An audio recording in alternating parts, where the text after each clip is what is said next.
Cerebral palsy म्हणजे शारीरिक हालचालींवर मर्यादा आणणारा असाध्य विकार. मेंदूला इजा झालेली असल्यानं अशा रुग्णांच्या चालण्या फिरण्यावर परिणाम होतो. त्या रुग्णांना बोलताही येत नसल्यानं संवादामध्ये अडचणी निर्माण होतात. एका सर्वेक्षणानुसार भारतातील 2% लोकसंख्या या विकारांना बळी पडली आहे. अशा पीडितांसाठी माटुंग्याच्या व्हिजेटीआय मधील बीटेकच्या दोघा विद्यार्थ्यांनी बनवलंय एक आगळं वेगळं यंत्र, ध्वनी. इंद्रनील चंद्रा आणि अभिनेंद्र सिंग या दोघांनी तयार केलेलं ध्वनी नावाचं हे यंत्र म्हणजे ऑगमेंटेटिव्ह अँड अल्टरनेटिव्ह कम्युनिकेशन डिव्हाइस आहे. यात सुमारे 47,000 शब्दांचे ऑडिओ नमुने स्टोअर करून ठेवलेत.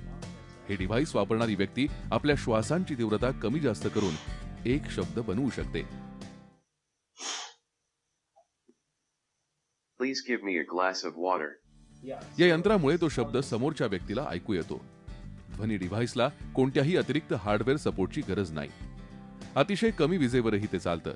सर्वात महत्त्वाचं म्हणजे या यंत्राची किंमत आहे फक्त 5,000 रुपये.